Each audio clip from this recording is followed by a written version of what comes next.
Okay, so we got Mark here. He is gonna, actually we're both gonna look through my bug out bag right now. He's essentially gonna tell me where I've gone wrong and where I've gone right. So, I've got these unattached at the moment. What would you say about all of these things that I've got attached to my bag? Would you say that they're good or bad for a 72-hour survival bug out bag? Well, when you always get an axe, you want to make sure it's sharp. This one, yeah, it's not exactly... This one is definitely not sharp. Even putting some force into it, it doesn't make a dent in my skin. No. So, definitely have an axe, but when you get it, make sure you sharpen it up if it's blunt. This one I just got in a like a gardening shop for like £15, so I'm not surprised that it's not very sharp. But an axe is an axe, and it's always going to come in handy.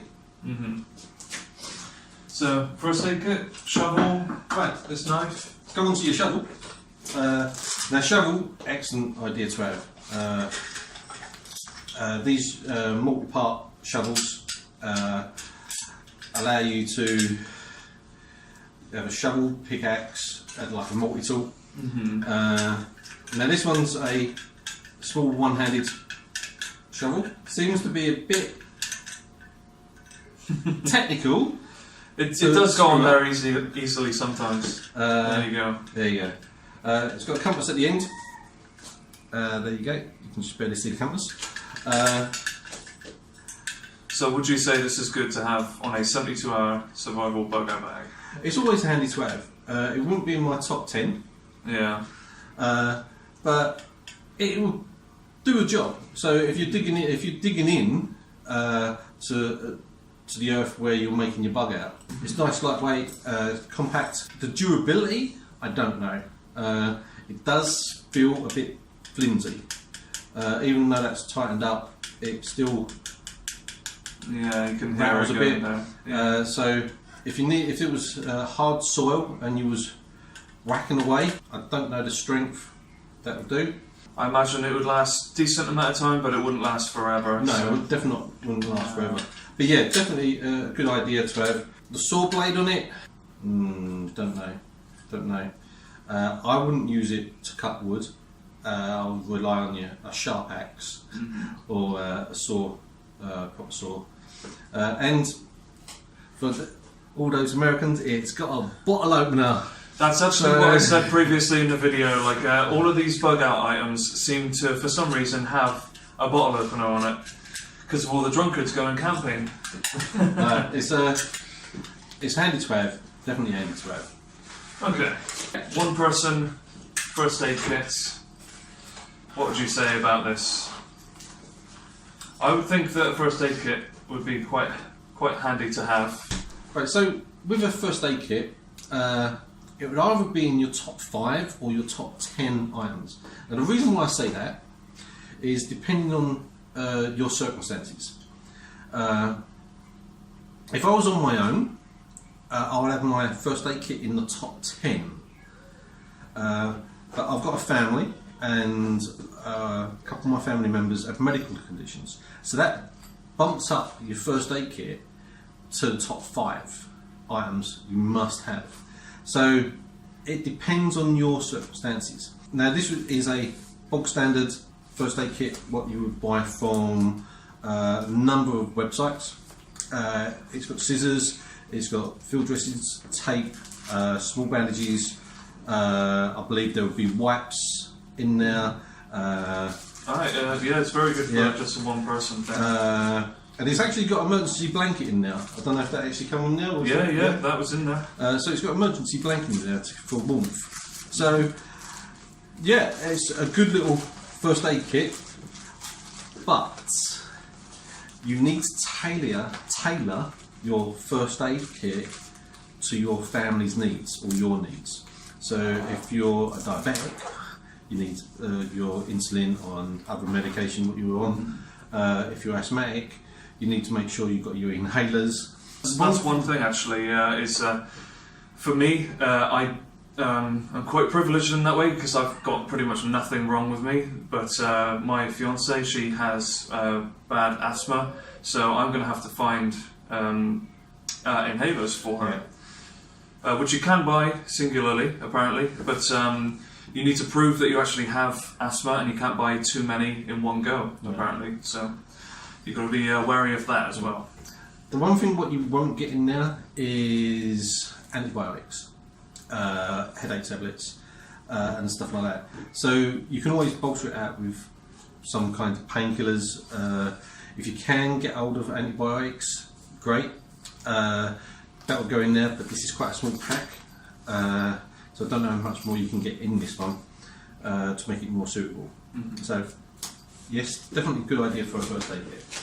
This is the knife that I said you told me was a throwing knife. As soon as you saw it, you said that you thought it was a throwing knife. This is a throwing knife. When I was younger, I actually trained to throw knives like this. Yeah, it's nice and sharp. I can feel the edge. It's a nice edge on there. You can even like cut small bits of wood. It's got a jagged, serrated edge. It's got a serrated edge. Or a jagged edge. A jagged edge. You got some paracord on there. Not very good paracord, but you can lasso that up to some wood to make a spear for hunting or for defence. So, yep, that's a nice little knife. Okay, so far it's actually been pretty decent for my bug out bag.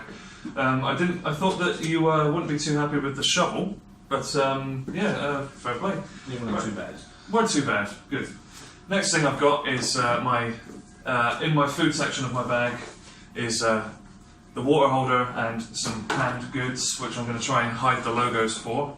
And I've got my rice here as well. Water container. Very good. It's compact. You have to store, how many litres would you have to get into there? Did it say? I actually don't know. I'm going to have to open it up and test it out at some point. I think it's like 2-3 litres. Yeah, 2 to 3 litres. I did say that I was going to think. I was thinking of taking it out and putting it into a different bag because there's not much point in carrying that when I could use that space for more food, possibly. I know it's super thin now, but like where am I going to find that amount of water? You'll be surprised. Yeah. Yeah. Okay. Depending where you are, it does rain a lot over it in Northern Ireland. You can get water from most houses, from radiators. Maybe a bit dirty, but if you've got water purification tablets, you know, should be good to go. Boil it, steam it through, and purify it that way. So there's plenty of water in radiators in every single house. Okay, but would you say that I need that particular item in a 72-hour survival bag? It's not in my top 10. Okay, fair enough. So we got this food here, tuna, corned beef and 2 litres of rice. What would you say about that? I'm going to start with the rice first. Yeah? Excellent that you've got a separate container and that would be airtight. Now, the downside is that you've opened the packet and then put it in. So there's already air got to the rice. So the air in this container now is second-hand air. So that, there's more chance of bacteria growing because you opened the original pack. So if you got the original packs, now you should be able to get 500 grams in there, packs side by side, already sealed. So it's already got its own shelf life. But when you seal it up again, there's no more air getting inside. So it just gives that double protection. Yeah, that's my bad. I totally didn't think about that. That's very logical. Silly me. Tin food. Obviously, corned beef and tuna. Perfect. A lot of protein. It's good flavouring for when you've got your pasta or your rice. Yeah, perfect. And good tradable items. You said something about tins being a problem. Something about them being. Yeah. Now, do check your tins. Make sure there's no dents in them, because inside the actual tin there's a plastic coating, and that's what actually acts as more a preservative, what keeps the food because it makes it last longer. If there's a dent or there's been a knock to them, there's a chance that the actual plastic inside could have cracked, and so now the food inside is going up against bare metal, and the moisture inside could rust inside the can if there's any type of air what would have been in there from the start. So it's just try and get cans what are not dented, what you're going to store. It's okay if you're on your trips and you make the dents, because you're going to be eating it within 72 hours. So it's only long-term storage. Okay. So this food, would you say decent for a 72-hour survival? Maybe now. You've got far too much rice for 72 hours. Okay. They say 1 meal should just be a cupful. So it would be a cupful of rice would do you for a meal, you know, and that'd be plenty for you once you expand, and obviously you're adding your meat sauce. See, one thing that I did forget as well, I didn't forget, I just thought more is better, as in, if I was with anyone else, even, like, these bags are meant for one person's 72-hour survival, but when I got this rice, I was thinking about other people. But when you're doing these 72-hour survival bags, you really got to be selfish about it and just think about yourself. So, yeah, I can see why I got too much. Actually. Yeah, obviously it takes up a lot of space as well. You could add other stuff in there, medical equipment, fire sauce, you know, clothing. Yeah. You do have to think about the space that you got. Yeah. And if someone's going with you, they should have their own bug-out bag as well. Right, yeah, exactly. Okay, well, let's move on to the next section.